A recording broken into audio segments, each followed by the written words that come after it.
Good morning, students. I am Mr. S.P. Jadhav, Assistant Professor, DG College of Commerce, Satara. Unit Accounts of Professionals. Now, in today's lecture, we are also studied the problem number 2. Firstly, we are also read the problem. Dr. Manish commenced a practice as a dentist on 1st April 2014. He supplied the following receipts and payment account for the year ending 31st March 2015. Receipts and payment account of Dr. Manish. Receipt side: to capital introduce 25,000, to visit fees 80,000, to receipts from dispensing 50,000, to miscellaneous receipts 500. Total of receipt side 1,55,500. Payment side: by furniture 10,000, by equipments 12,500, by purchase of drugs 15,000, by salaries 10,000, by rent and taxes 7,500, by conveyance 5,000, by stationery 2,500, by drawings 60,000, by balance carried down 33,000. Total of payment side 1,55,500. म्हणजे आपल्याला doctor Manish यांची information दिलेलं आहे. The इन्फॉर्मेशनमध्ये doctor Manish commenced practice as a dentist. Doctor Manish हे dentist आहेत. They commenced that means they started, म्हणजे doctor Manish यांनी त्यांचं डेंटिस्टचा व्यवसाय पेशा असेल, प्रोफेशन असेल, ते स्टार्ट केलेलं आहे 1st April 2014. And he supply you the following receipts and payment account. मग त्यांनी त्यांचं रिसिप्ट्स अँड पेमेंट अकाउंट ते कधीच आहे 31st March 2015, म्हणजे accounting year 1st April 2014 to 31st March 2015. The next one is, we are also read the adjustment number 1. Amounts still receivable on account of visit fees and dispensing are ₹5,000 and ₹3,000 respectively. म्हणजे याच्यामध्ये outstanding fees, visit फीचे 5,000 आणि डिस्पेन्सिंगचे 3,000. त्यानंतर second adjustment, salary to assistant yet to be paid ₹4,000. Assistant असेल डॉक्टरांचा, त्यांची जी काही सॅलरी असेल ती salary yet not to be paid, म्हणजे देणं बाकी आहे, म्हणजे it is also the outstanding ₹4,000. Third adjustment, 50% of convenience is for domestic purpose. Conveyance, in simple word, it is also called as the traveling expenses. Traveling expenses for professional purpose, but out of this conveyance 50% for the domestic purpose. Whenever any expenses is for domestic purpose either by the profession or businessman, such expenses it is also treated as the drawing. म्हणजे conveyance मधला 50% हा domestic पर्पजसाठीचा झालेला तो खर्च आहे. Domestic पर्पजसाठी असेल तर तो काय ना ड्रॉइंग म्हणून ट्रीट करणार आपण. त्याची ॲडजस्टमेंट त्यावेळेस आपण बघूयात.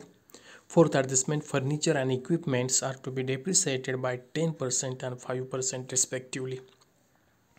Fifth adjustment, stock of drugs in hand ₹4,000 and amount payable for their purchases is ₹1,000.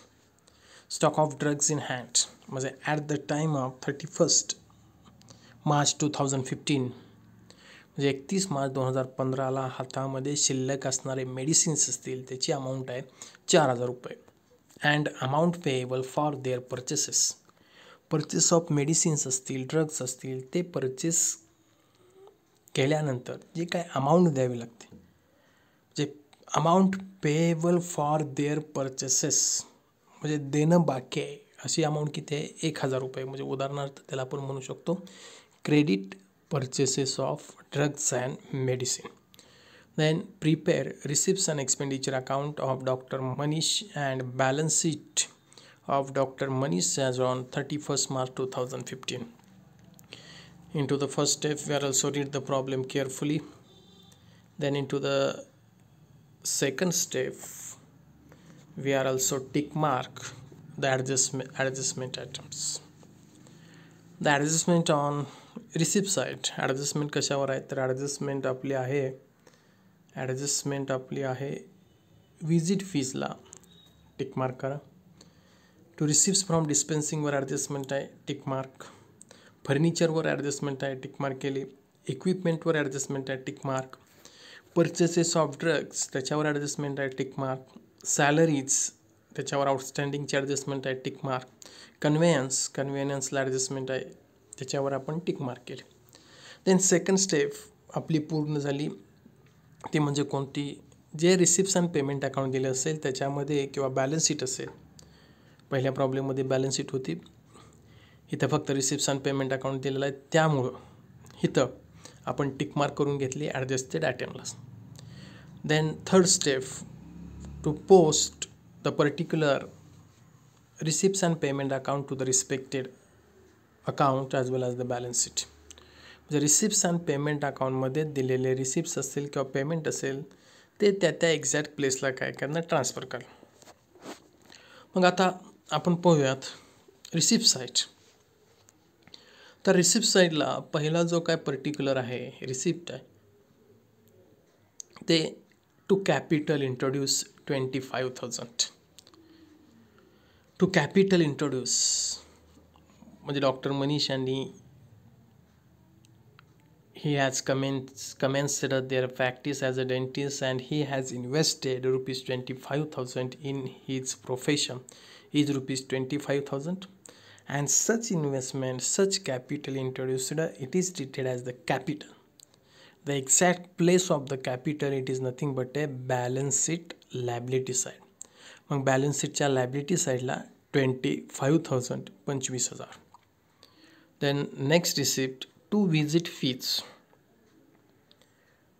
Visit fees, you think we are also understand whether visit fees are also receipt, whether visit fees are also expenditure, whether visit fees are also asset, or whether visit fees are also the liabilities. Whenever at that time we are also prepared the receipts and expenditure account, we are also classified each particulars in 4 categories. Either it may be the receipt, either it may be the payment, either it may be the asset, or either it may be the liabilities. Such particulars are also given into the receipt side. साधं सोपं आहे. हा जो काही visit fees असेल हे कुठं दिलेलं आहे रिसिप्ट साईडला, म्हणजे ते काय असणार आहे रिसिप्ट्स असणार आहे. टू विजिट फीज मग ह्याचं पोस्टिंग कुठं होणार तर रिसिप्ट्स अँड एक्सपेंडिचर अकाउंटच्या क्रेडिट साईडला बाय विजिट फीज इनर कॉलमला 80,000. Second, to receipts from dispensing ह्याचा एक्झॅक्ट प्लेस कुठं आहे तर रिसिप्ट्स अँड एक्सपेंडिचर अकाउंट हा इन्कम आहे. ह्या प्रोफेशनचा काय डॉक्टरांचा झाला तो इन्कम, डॉक्टरांचं काय झालं ते रिसिप्ट कसं होईल. डॉक्टरांनी डिस्पेन्सिंग म्हणजे काय मराठीमध्ये आपण त्याला म्हणतो तपासणी. डॉक्टरांनी पेशंटची तपासणी केली असेल त्यांना त्याच्या बदल्यामध्ये मिळणारी फी म्हणजे ते काय झालं डॉक्टरांचा तो प्रोफेशनच्या माध्यमातून मिळालेला इन्कम झाला किंवा ते रिसिप्ट झालं. मग ते कुठं येणार तर रिसिप्ट्स अँड एक्सपेंडिचर अकाउंटच्या क्रेडिट साईडला आपण काय नोंदवतो इन्कम किंवा रिसिप्ट्स. मग बाय रिसिप्ट्स फ्रॉम डिस्पेन्सिंग इनर कॉलमला 50,000 कारण त्याच्यावर आपल्याला ॲडजस्टमेंट आहे. टू मिसलेनियस रिसिप्ट्स किरकोळ जमा असेल ते कुठे येणार रिसिप्ट्स अँड एक्सपेंडिचर अकाउंटच्या क्रेडिट साईडला बाय मिसलेनियस रिसिप्ट साईडचं आपल्या या ठिकाणी पूर्ण पोस्टिंग झालं. यामधील एकच फक्त पर्टिक्युलर्स तो म्हणजे कॅपिटल हा कुठं ट्रान्सफर झाला बॅलन्स शीटच्या लॅबिलिटी साईडला. बॅलन्स शीट कोणती balance sheet as on 31st March 2015. Then payment side, we are also post the particular payments into the respected or related accounts. Either it may be the receipts and expenditure account or balance sheet. Payment साईडचं posting आपण त्या particular अकाउंटला म्हणजे receipts and expenditure account असेल किंवा balance sheet असेल त्याला आपण करणार आहोत. फर्निचर 11वीमध्ये तुम्ही शिकला असाल, 12वीमध्ये शिकला असाल. Furniture it is also the asset, it is also the fixed asset. Furniture म्हणजे डॉक्टर असतील त्या डॉक्टरांना दवाखाना उभा केल्यानंतर त्यांना या ठिकाणी फर्निचर करावं लागेल. मग कपाट असेल किंवा त्यांचा टेबल असेल, मग ते फर्निचर हे काय झालं त्या प्रोफेशनचं, ती झाली असेट. मग असेटचं एक्झॅक्ट प्लेस कुठं आहे तर बॅलन्स शीटची असेट साईड. मग बॅलन्स शीटच्या असेट साईडला फर्निचर 10,000 इनर कॉलमला घ्या, त्याच्यावर आपल्याला ॲडजस्टमेंट आहे डेप्रिसिएशनची ती करावी लागेल. इक्विपमेंट्स, आता इक्विपमेंटच्या बाबतीमध्ये काय तर उदाहरणार्थ डॉक्टरांचा तो समजा एखादं मोठं हॉस्पिटल असेल किंवा डेंटिस्ट डॉक्टर आहेत त्यांना इक्विपमेंट्स लागणार. मग ते जे काही इक्विपमेंट असतील ते equipment it is also treated as the assets of an particular doctor. म्हणजे इक्विपमेंट हे सुद्धा काय झालं त्या डॉक्टरांचं असेट झालं. मग ते कुठं येणार, त्याचं एक्झॅक्ट प्लेस कुठं आहे तर बॅलन्स शीटची असेट साईड. म्हणजे बॅलन्स शीटच्या असेट साईडला इक्विपमेंट्स 12,500 इनर कॉलमला आपण अमाऊंट घेतली. त्यानंतर purchases of drugs. Purchases of drugs हे काय तर डॉक्टरांना ज्यावेळेस पेशंटची डॉक्टर तपासणी करतात त्यावेळेस त्यांना औषध गोळ्या द्याव्या लागतात. मग त्याच्यासाठी त्या औषध गोळ्या त्यांना खरेदी कराव्या लागतील. मग ते जे काय औषध गोळ्या असतील ते खरेदी केल्यानंतर म्हणजे तो काय झाला, तो त्या प्रोफेशनचा झाला एक्सपेंडिचर. मग ते कुठे येणार तर रिसिप्ट्स अँड एक्सपेंडिचर अकाउंटच्या डेबिट साईडला, कारण तो खर्च आहे. डेबिट साईडला काय म्हणणार to purchases of drugs inner कॉलमला 15,000 15,000. सॅलरीज, डॉक्टरांच्या हॉस्पिटलमध्ये जो काय असणारे स्टाफ असेल त्या स्टाफला द्यावी लागणारी salary it is also the expenditure of the particular doctor or doctor Manish. म्हणजे डॉक्टर मनीष यांचा तो काय झाला खर्च. Expenditure is always taken into the debit side of and receipts and expenditure account.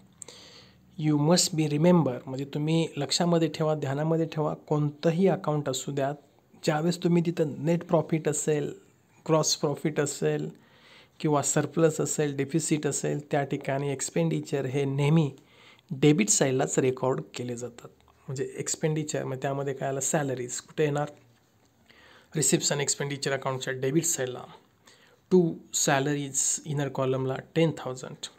Rent and taxes, doctor आहेत, डॉक्टरांचं या ठिकाणी हॉस्पिटल असेल त्या हॉस्पिटलचा द्यावा लागणारा रेंट असेल किंवा आणखी कोणता टॅक्स असेल, रेंट अँड टॅक्सेस.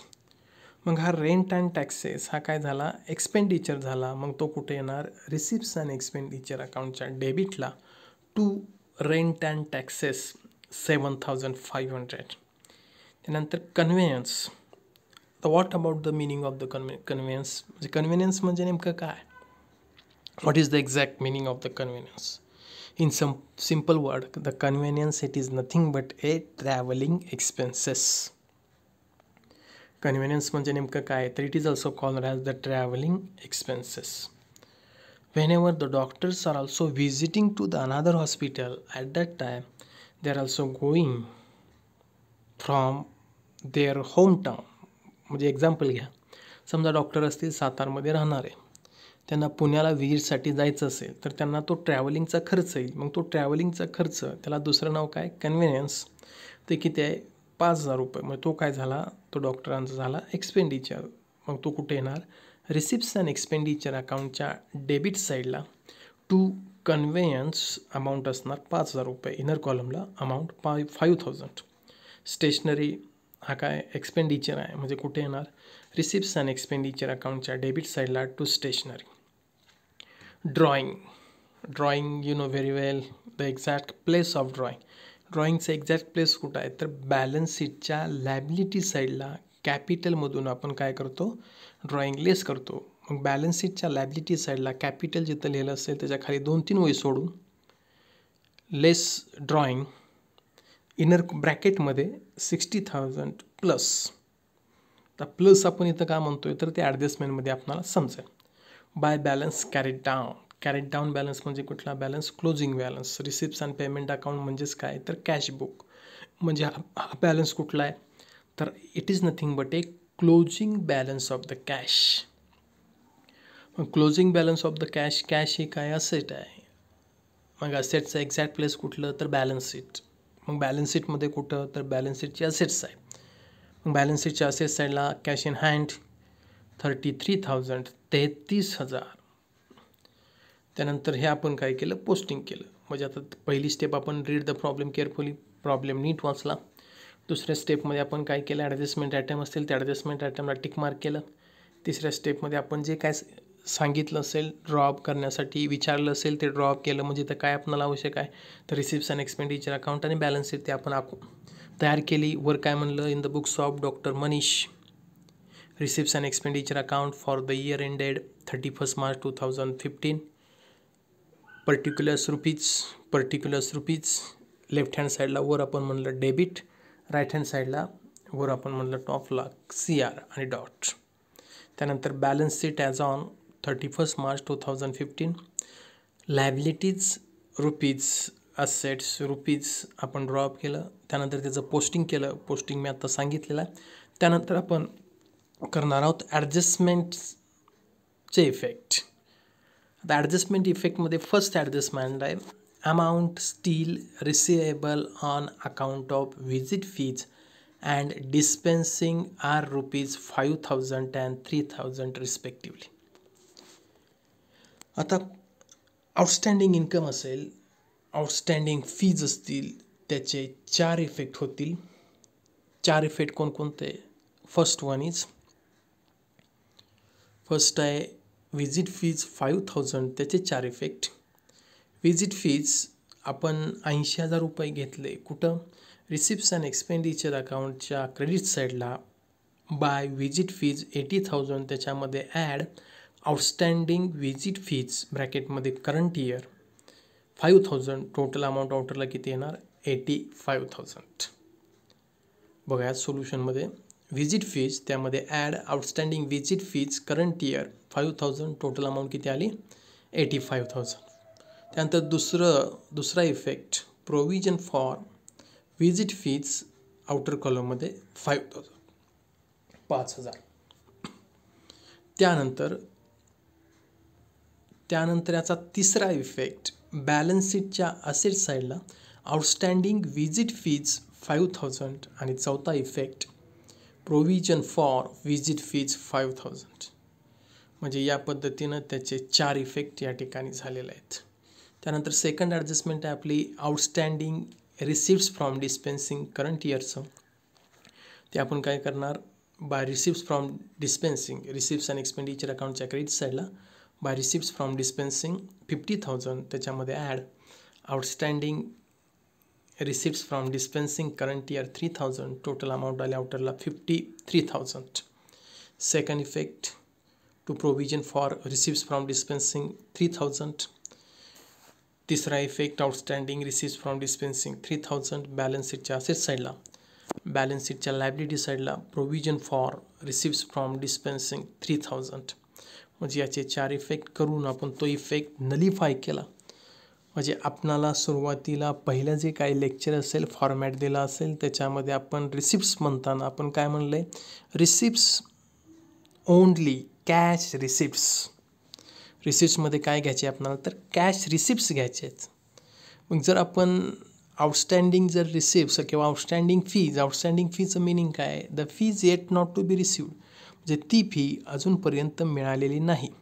मग मिळालेली नसेल तर ते कॅश रिसिप्ट होईल का होणार नाही. म्हणून आपण तो इफेक्ट दाखवून तो परत काय केला नलिफाय केला. तो नलिफाय करण्यासाठी 4 ठिकाणी आपल्याला त्याचे इफेक्ट करावे लागतील. म्हणजे बॅलन्स शीटच्या दोन्ही साईडला म्हणजे असेट साईडला सुद्धा आणि लायबिलिटी साईडला आणि रिसिप्ट्स अँड एक्सपेंडिचर अकाउंटच्या दोन्ही साईडला. एक रिसिप्ट साईडला म्हणजे क्रेडिट साईडला आणि दुसरा डेबिट साईडला म्हणजे एक्सपेंडिचर. त्यानंतर second adjustment salary to assistant yet to be paid ₹4,000. तर डॉक्टरांचा जो काय असिस्टंट असेल त्या असिस्टंटला 4,000 रुपये सॅलरी देणं बाकी आहे. म्हणजे ती सॅलरी त्या अकाउंटिंग इयरची आहे परंतु ती अजूनपर्यंत दिलेली नाही. पण जनरली याचा इफेक्ट आपल्याला काय करावा लागतो म्हणजे तो त्या अकाउंटिंग इयरच्या खर्चामध्ये म्हणजे जी काय कॅशमध्ये दिलेली सॅलरी असेल त्याच्यामध्ये तो आपल्याला ॲड करावा लागेल.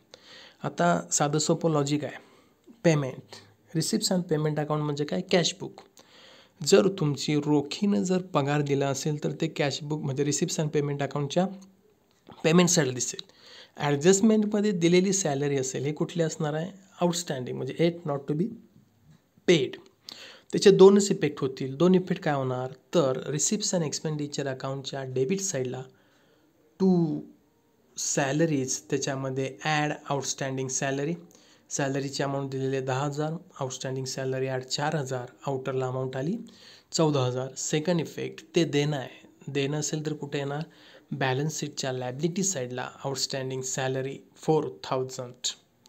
त्यानंतर तिसरी adjustment, 50% of convenience is for domestic purpose. आता 50% convenience for domestic purpose, what is the exact meaning of that particular adjustment. म्हणजे ह्या पर्टिक्युलर ॲडजस्टमेंटचं एक्झॅक्ट मिनिंग म्हणण्यापेक्षा याचा नेमका आपण अर्थ काय घेणार. You know very well, I am explained before. मी आत्ताच काही वेळापूर्वी सांगितलं होतं कन्व्हिनियन्स म्हणजे ट्रॅव्हलिंग एक्सपेन्सेस. आता हे जे काय ट्रॅव्हलिंग एक्सपेन्सेस असतील त्याच्यामधले 50% ट्रॅव्हलिंग एक्सपेन्सेस किंवा कन्व्हिनियन्सचा खर्च हा डोमेस्टिक पर्पजसाठी झालेला आहे. मग डोमेस्टिक पर्पज म्हटल्यानंतर ते काय झालं, ड्रॉइंग झालं. मग प्रोफेशन इज डिफरंट, म्हणजे professions account is different and person is different. Personal expenditure ते जे काही प्रोफेशनल अकाउंटमध्ये किंवा प्रोफेशन असेल त्या प्रोफेशनच्या किंवा डॉक्टरांच्या रिसिप्ट्स अँड पेमेंट अकाउंटमध्ये असतील. मग तो जो काय दिलेला खर्च असेल तो आपल्याला काय करावा लागेल, बाजूला काढावा लागेल. का तर it is not related to professional expenditure. तो त्या प्रोफेशनच्या रिलेटेड एक्सपेंडिचर नाही, म्हणून तो आपल्याला काय करावा लागेल, बाजूला काढावा लागेल. आता बाजूला असं आपण जनरली म्हणतो बाजूला काढावं लागेल, पण ते कसं काढणार तर मायनस करू. मग त्याचा या ठिकाणी इफेक्ट काय होईल तो बघा. कन्व्हिनियन्स हा झाला एक्सपेंडिचर, म्हणजे रिसिप्ट्स अँड एक्सपेंडिचर अकाउंटच्या तो डेबिट साईडला येणार. टू कन्व्हिनियन्स इनर कॉलमला अमाऊंट घेतली 5,000. हे 5,000 कुठले आहेत तर रिसिप्ट्स अँड पेमेंट अकाउंटला पेमेंट साईडला दिलेलं कन्व्हिनियन्स त्याची अमाऊंट 5,000 लेस. आता डोमेस्टिक पर्पज म्हणजे त्याला आपण काय म्हणलं, ड्रॉइंग म्हणलेलं आहे, ड्रॉइंग म्हणून ट्रीट केलेलं आहे. लेस ड्रॉइंग्स किती आहे ते 50%. 50% म्हणजे किती येणार तर 2,500. ते कसं काढलं, 5,000 इंटू 50%, ते अमाऊंट आली 2,500. एक्झॅक्ट प्रोफेशनलचा कन्व्हिनियन्सचा एक्सपेंडिचर तो किती आला 2,500. म्हणजे हा झाला काय प्रोफेशनचे रिलेटेड एक्सपेंडिचर. म्हणजे त्याचा आपण इफेक्ट काय करणार, दोन इफेक्ट, एक कन्व्हिनियन्समधून लेस आणि सेकंड इफेक्ट बॅलन्स शीटच्या लॅबिलिटी साईडला ड्रॉइंग ब्रॅकेटमध्ये आपण म्हणले 60,000 प्लस हे ॲडजस्टमेंटचे 2,500 असे टोटल किती लेस करणार ड्रॉइंग म्हणून 62,500. म्हणजे आपली तिसरी ॲडजस्टमेंट या ठिकाणी झाली. चौथी ॲडजस्टमेंट, furniture and equipments to be depreciated by 10% and 5% respectively. तर here the question arises in your mind, किती महिन्याचं डेप्रिसिएशन चार्ज करायचं. हे तर आता आपण या ठिकाणी एक असं गृहीत धरलेलं आहे, अजम्पशन केलेलं आहे. Whenever at that time the doctor are also started business, at that time they can be purchase their furniture as well as the equipment. डॉक्टरांनी जो बिझनेस स्टार्ट केला असेल 1 एप्रिल 2014ला, त्याच वेळेस त्यांच्याकडे फर्निचर आणि इक्विपमेंट या ठिकाणी असेल रेडी, असं आपण गृहीत धरलेलं आहे. म्हणजे इथं आपण फुल इयरचं डेप्रिसिएशन चार्ज करतो आहे. फर्निचरवर 10% आणि इक्विपमेंटवर 5%. त्याचे दोन इफेक्ट काय होणार तर पहिला आपण बघूया बॅलन्स शीट. आता डेप्रिसिएशन म्हणजे नेमकं काय तर depreciation it is nothing but A decrease in value of the asset. मग डिक्रीज जर ती व्हॅल्यू करायची असेल तर आपण कशी करणार तर लेस करून, म्हणून इक्विपमेंटमधून लेस डेप्रिसिएशन 5%, 12,500च्या 5% येतात 625. ते लेस करून आउटरला अमाऊंट आली 11,875. त्याचा second effect receipts and expenditure अकाउंटच्या डेबिट साईडला टू डेप्रिसिएशन ऑन इक्विपमेंट 625.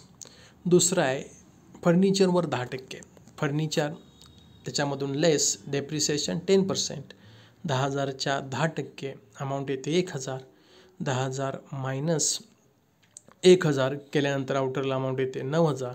त्याचा second effect receipts and expenditure अकाउंटच्या डेबिट साईडला to depreciation on furniture 1,000. Total depreciation फर्निचरवरचं 1,000, इक्विपमेंटवरचं 625. टोटल डेप्रिसिएशनची अमाऊंट आउटर कॉलमला 1,625. त्यानंतर पाचवी adjustment stock of drugs in hand ₹4,000 and amount payable for their purchases is ₹1,000. Stock of drugs म्हणजे हा कुठला असणार आहे? Closing stock of drugs. Closing stock of drugs वेनेवर, मग हा क्लोजिंग स्टॉक आहे. शिल्लक राहिलेले मेडिसिन्स असतील, ड्रग्स असतील, आपण मेडिसिन म्हणूयात. मग शिल्लक राहिलेले मेडिसिन्स असतील, मग ते डॉक्टर पुन्हा विकू शकतील. बघा, उदाहरणार्थ डॉक्टरांकडं आज असणारा शिल्लक राहिलेला मेडिसिन ते उद्या ते विकू शकतात. त्याचं कन्व्हर्जन कशामध्ये होईल? कॅशमध्ये होईल. विकल्यानंतर ते काय होणार? कॅशमध्ये. म्हणजे डॉक्टर काय पेशंटला गोळ्या देणार, त्याच्या बदल्यामध्ये पेशंट त्यांना पैसे देतील. मग कॅश ही काय म्हणतो आपण? असेट. म्हणजे क्लोजिंग स्टॉक हा नेमका कुठं दाखवला पाहिजे? तर ती असेट आहे, त्याचं रूपांतर आपल्याला कॅशमध्ये करता येईल. मग ते कुठे येणार? पहिला इफेक्ट येणार बॅलन्स शीटच्या असेट साईडला क्लोजिंग स्टॉक ऑफ ड्रग्स ₹4,000. पहिला इफेक्ट घेतला आहे का? बॅलन्स शीटला घेतलेला आहे. क्लोजिंग स्टॉक म्हणून तो घेतलेला आहे ₹4,000. आता दुसरा इफेक्ट करताना तो नेमका कुठं करायचा? आपल्यासमोर प्रश्न आहे. तुम्ही ज्यावेळेस ट्रेडिंग अकाउंट तयार करता त्या ट्रेडिंग अकाउंटला क्लोजिंग स्टॉकचा दुसरा इफेक्ट ट्रेडिंग अकाउंटच्या क्रेडिट साईडला घेता. हे या ठिकाणी तुम्हाला झालेलं आहे 11वी-12वीमध्ये. हे तो वेगळ्या पद्धतीने आहे. पहिल्याच लेक्चरमध्ये किंवा दुसऱ्या लेक्चरमध्ये आपण बघितलं असेल, फॉर्मॅट देत असताना receipt is nothing but A cash receipt only. हे परत आपल्याला का सांगावं लागतं आहे? तर रिसिप्ट साईडला क्लोजिंग स्टॉक आपल्याला घेऊन चालणार नाही. तर रिसिप्ट्स घेताना कोणते घ्यायचे? Cash receipts only. मग याचा इफेक्ट नेमका काय करायचा? तर इफेक्ट करत असताना तो कुठे येणार? तर तुमच्या रिसिप्ट्स अँड एक्सपेंडिचर अकाउंटच्या डेबिट साईडला तो परचेसेसमधून तो लेस होईल. म्हणजे ओपनिंग स्टॉक ऑफ ड्रग्स इथं दिलेलं नाही, त्यामुळे तो प्रश्न येत नाही. मग तो कशामधून लेस होणार? परचेसेसमधून लेस होईल. लेस क्लोजिंग स्टॉक ऑफ ड्रग्स 4,000. आणि दुसरी ॲडजस्टमेंट काय सांगितले? Amount payable for their purchases is ₹1,000. रोखीनं खरेदी केलेले मेडिसिन्स त्याची अमाऊंट तुम्हाला रिसिप्ट्स अँड पेमेंट अकाउंटच्या पेमेंट साईडला दिसेल. इथं जे काय दिलेले जे काय परचेसेस म्हणजे amount payable for their purchases is ₹1,000. मग याला आपण काय ट्रीट करणार? Credit purchases of medicines. मग टोटल परचेसेस कशा होतात? तर cash purchases plus credit purchases is equal to our total purchases. मग त्याचे दोन इफेक्ट काय होणार? तर फर्स्ट इफेक्ट क्रेडिट परचेसचा, purchase of drugs receipts and पेमेंटला तुम्हाला दिलेला आहे 15,000. त्याच्यामध्ये ॲड क्रेडिट परचेसेस 1,000 आणि त्याच्यामधून लेस केला क्लोजिंग स्टॉक ॲडजस्टमेंटमधला 4,000. आउटरला अमाऊंट आली 12,000. क्रेडिट परचेसचा second effect creditors for purchases of drugs 1,000 किंवा क्रेडिटर्स फॉर परचेस ऑफ म्हणलं तरी चालेल 1,000. म्हणजे अशा पद्धतीनं ॲडजस्टमेंटचे इफेक्ट झालेले आहेत. आता पुन्हा एकदा आपण त्या ॲडजस्टमेंटचे इफेक्ट बघूयात. पहिल्या ॲडजस्टमेंटचा effect amount still receivable on account of visit fees. चारही साईडला घ्यायचे आहेत. म्हणजे कुठं? पहिल्यांदा आपण ॲड करणार 12वीला शिकल्या पद्धतीनं तुम्ही जे काय अभ्यासलं असेल त्या पद्धतीने पहिल्यांदा त्याचे दोन इफेक्ट करणार. तो कोणता? तर रिसिप्ट्स अँड एक्सपेंडिचर अकाउंटच्या क्रेडिट साईडला बाय व्हिजिट फीज त्याच्यामध्ये ॲड आउटस्टँडिंग. दुसरा इफेक्ट बॅलन्स शीटच्या असेट साईडला आउटस्टँडिंग व्हिजिट फीज तो नलिफाय करायचा आहे. म्हणजे कुठे येणार? मग बॅलन्स शीटच्या लायबिलिटीला प्रोव्हिजन फॉर आउटस्टँडिंग फीज आणि रिसिप्ट्स अँड एक्सपेंडिचर अकाउंटच्या डेबिटला provision for to provision for outstanding fees. त्याच पद्धतीने डिस्पेन्सिंगचा सुद्धा त्याच पद्धतीने इफेक्ट येईल. By receipt from dispensing receipts and expenditure अकाउंटच्या क्रेडिट साईडला add outstanding receipts from dispensing. दुसरा इफेक्ट बॅलन्स शीटच्या असेट साईडला आउटस्टँडिंग रिसिप्स फ्रॉम डिस्पेन्सिंग, त्याची प्रोव्हिजन बॅलन्स शीटच्या लायबिलिटीला provision for outstanding receipts from dispensing. आणि चौथा इफेक्ट रिसिप्स अँड एक्सपेंडिचर अकाउंटच्या डेबिट साईडला to provision for receipts from dispensing. Salary outstanding सॅलरीचे दोन इफेक्ट, सॅलरीमध्ये ॲड आणि सेकंड इफेक्ट बॅलन्स शीटच्या लायबिलिटीला. 50% कन्व्हिनियन्स फॉर डोमेस्टिक पर्पज, कन्व्हिनियन्समधून लेस 50% ड्रॉइंग. आणि सेकंड इफेक्ट बॅलन्स शीटच्या लायबिलिटी साईडला ड्रॉइंगमध्ये ॲड. फर्निचर अँड इक्विपमेंट त्याच्यावरचं डेप्रिसिएशन, इक्विपमेंट आणि फर्निचरमधून त्या डेप्रिसिएशनची अमाऊंट लेस करून second effect receipts and expenditure account debit side. त्यानंतर क्रेडिट पर्चेसेस, त्याचे दोन effect, purchases of drugs or medicine receipts and expenditure account debit side, त्याच्यामध्ये add credit purchases of drugs. आणि सेकंड इफेक्ट ते देणं आहे म्हणून ते येणार बॅलन्स शीटच्या लायबिलिटी साईडला creditors for purchases. Stock of drugs in hand, total पर्चेसेसमधून म्हणजे purchases of drugs and medicine plus credit purchases, त्यामधून लेस रिसिप्स अँड एक्सपेंडिचर अकाउंटच्या डेबिट साईडला लेस क्लोजिंग स्टॉक. आणि सेकंड इफेक्ट बॅलन्स शीटच्या असेट साईडला. आता हे सर्व ॲडजस्टमेंटचे इफेक्ट केल्यानंतर ते रिसिप्स अँड एक्सपेंडिचर अकाउंट आपण काय करणार, क्लोज करणार. ते कसं आहे बघा, रिसिप्स अँड एक्सपेंडिचर अकाउंट क्लोज केल्यानंतर त्याची रिसिप्ट साईड म्हणजे क्रेडिट साईड जास्त आहे, कारण क्रेडिट साईडची टोटल येते 1,38,500. डेबिट साईडला किती घेणार मग 1,38,500. फरक किती येतो आहे 90,375. त्या फरकाला काय म्हणणार, to surplus transfer to balance sheet. आता आपण इथं पुन्हा एकदा या ठिकाणी रिसिप्स अँड एक्सपेंडिचर अकाउंट कसं तयार केलं ते बघूयात. रिसिप्स अँड एक्सपेंडिचर अकाउंटच्या क्रेडिट साईडला घेतलेल्या आहेत बाय विजिट फीज 80,000. त्याच्यामध्ये ॲड आउटस्टँडिंग विजिट फीज ही ॲडजस्टमेंटमध्ये दिलेली अमाऊंट आहे 5,000. टोटल आले अमाऊंट आउटरला 85,000. बाय रिसिप्स फ्रॉम डिस्पेन्सिंग तुम्हाला रिसिप्स अँड पेमेंटमध्ये दिलेली अमाऊंट आहे 50,000. Add outstanding receipts from dispensing ॲडजस्टमेंटमधली अमाऊंट 3,000. टोटल आली 53,000. बाय मिसलेनियस रिसिप्स अँड पेमेंटला दिलेली अमाऊंट 500. आपली क्रेडिट साईड रिसिप्स अँड एक्सपेंडिचरची पूर्ण झाली. त्यानंतर आपण बघूया डेबिट साईड. डेबिट साईडला पहिलं घेतलेलं आहे टू पर्चेसेस ऑफ ड्रग्ज. हे कुठं दिलेलं आहे तुम्हाला, रिसिप्स अँड पेमेंट अकाउंटच्या पेमेंट साईडला दिलेले 15,000. क्रेडिट पर्चेसेस ॲडजस्टमेंटमध्ये दिलेली अमाऊंट आहे 1,000. त्याच्यामधून आपण लेस केलं closing stock of drugs or medicine 4,000. आउटरला अमाऊंट आली 12,000. सॅलरीज रिसिप्स अँड पेमेंट अकाउंटला दिलेले 10,000. त्याच्यामध्ये ॲडजस्टमेंटमध्ये दिलेली आउटस्टँडिंग सॅलरी 4,000. टोटल आउटरला amount 14,000. To conveyance receipts and payment अकाउंटला दिलेले 5,000 लेस 50% ड्रॉइंग्स 5,000च्या 50% रक्कम येते 2,500. ती लेस करून अमाऊंट आली आउटरला 2,500. To rent and taxes receipts and payment अकाउंटला दिलेली amount as it is outer कॉलममध्ये 7,500. To stationery as it is receipts and payment अकाउंटला दिलेली amount 2,500. To depreciation on furniture ॲडजस्टमेंटमध्ये दिलेल्या पर्सेंटेजनं कॅल्क्युलेट करून येणारी अमाऊंट आहे ती 1,000. आणि इक्विपमेंटवरचे 625. असे टोटल 1,725. त्यानंतर आउटस्टँडिंग फीचा तिसरा इफेक्ट म्हणूयात किंवा दुसरा effect to provision for visit fees 5,000 आणि to provision for receipt from dispensing 3,000. अशा पद्धतीनं ही टोटल या ठिकाणी 1,38,500. क्रेडिट साईड जास्त आहे. डेबिट साईडला सुद्धा घ्या 1,38,500. फरक आला, त्या फरकाला नाव काय म्हणणार आपण, to surplus transfer to balance sheet 90,375. आता त्यानंतर बॅलन्स शीट कशी टॅली होते ते आपण बघूयात. पहिल्यांदा बॅलन्स शीटची लायबिलिटी साईड बघूयात.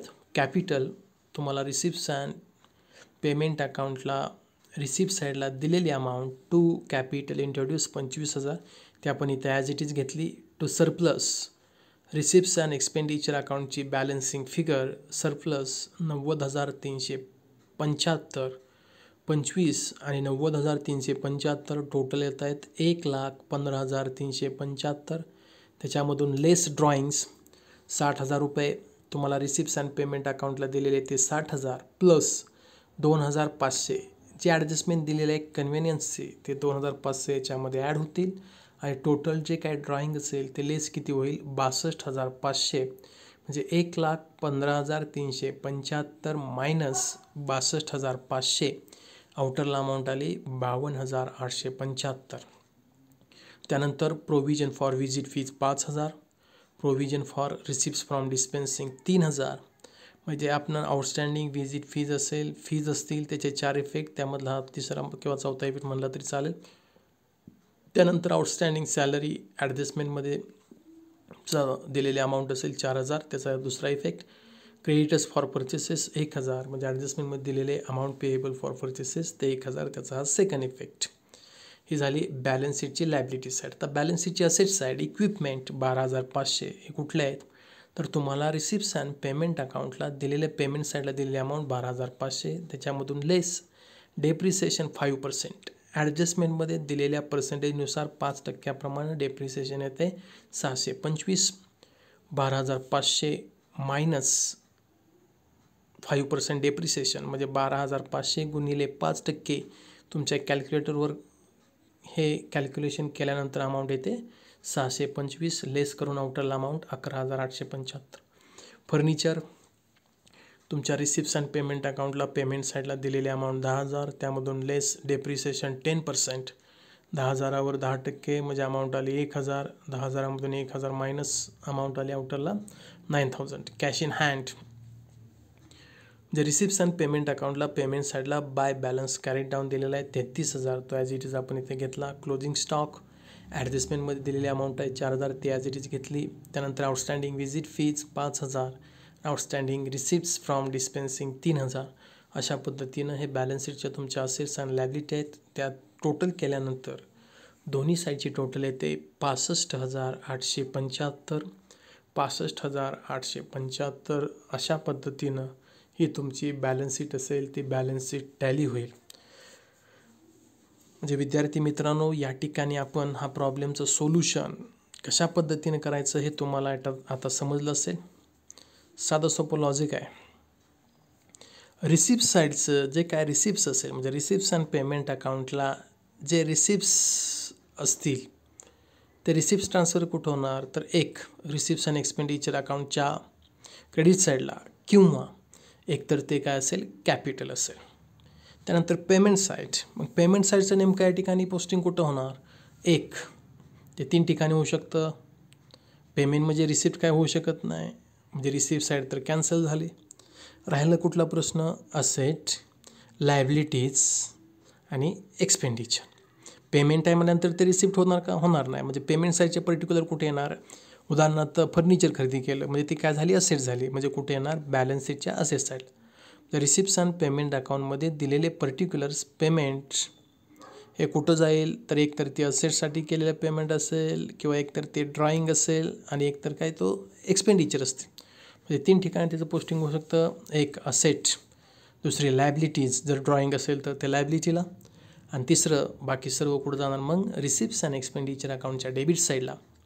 म्हणजे अशा पद्धतीनं हे प्रॉब्लेम सोडवताना तुम्ही या ठिकाणी लक्षात घ्या ज्यावेळेस तुम्ही रिसिप्ट्स अँड पेमेंट अकाउंट असेल आणि रिसिप्ट्स अँड एक्सपेंडिचर अकाउंट त्याचं जर कम्पॅरिझन केलं तर तुमच्या एक गोष्ट लक्षात येईल की रिसिप्ट्स अँड पेमेंट अकाउंटमध्ये रिसिप्ट्स आहेत लेफ्ट हँड साईडला आणि इकडं रिसिप्ट्स अँड एक्सपेंडिचर अकाउंटमध्ये ते कुठं आहेत राईट हँड साईडला. म्हणजे क्रॉस रेकॉर्डिंग होईल. क्रॉस रेकॉर्डिंग क्रॉस म्हणजे काय तर प्रॉब्लेम्समध्ये देत असताना रिसिप्ट दिलेत कुठं डेबिट साईडला म्हणजे डाव्या बाजूला तर सोल्युशनमध्ये ते कुठे घेणार उजव्या बाजूला म्हणजे काय क्रेडिट साईडला. आणि इकडं तुमचं पेमेंट म्हणजे एक्सपेंडिचर कुठे दिलं असतील मग त्यामध्ये असेट असतील वगैरे समथिंग ते सोडून द्या फक्त एक्सपेंडिचर आपण विचार करूयात. पेमेंट दिलं असतील ते कुठं असतात रिसिप्ट्स अँड पेमेंट अकाउंटच्या क्रेडिट साईडला मग ते पेमेंट म्हणजे एक्सपेंडिचर आपण कुठे घेणार डेबिट साईडला. म्हणजे अशा पद्धतीने हे थोडंसं लॉजिक लक्षात ठेवून तुम्हाला या ठिकाणी थोडंसं थिंकिंग करावं लागेल. तो एक्सपेंडिचर आहे का असेट आहे का लायबिलिटी आहे का रिसिप्ट आहे या 4च पॉईंट्समध्ये ते त्या एक्झॅक्ट प्लेसनं आपल्याला ते मांडायचे. ॲडजस्टमेंटचे इफेक्ट आपण दिलेले आहेत ते लक्षात ठेवा. अशा पद्धतीनं आपला हा प्रॉब्लेम नंबर 2 सोडवून किंवा तुमचा या ठिकाणी आपला कंप्लीट झालेला आहे. Thank you. Thank you very much. Next लेक्चरला आपण नेक्स्ट प्रॉब्लेम घेणार आहोत. तुम्ही ज्यावेळेस मी या ठिकाणी सांगत असेन त्यावेळेस तुम्ही ट्राय करा की आपणाला हा प्रॉब्लेम सोडवता येत आहे का. म्हणजे ज्यावेळेस मी या ठिकाणी लेक्चर तुम्हाला सेंड केल्यानंतर ज्यावेळेस मी त्याचं पोस्टिंग सांगत असेन त्यावेळेस तुम्ही त्या त्या एक्झॅक्ट प्लेसला ते पोस्टिंग राईट डाऊन करा आणि नंतर मग तुम्हाला त्याचे इफेक्ट असतील ते इफेक्ट तुम्ही राईट डाऊन करा आणि मग तुम्हाला ते एक्झॅक्ट चांगल्या पद्धतीनं ते समजेल. Thank you very much.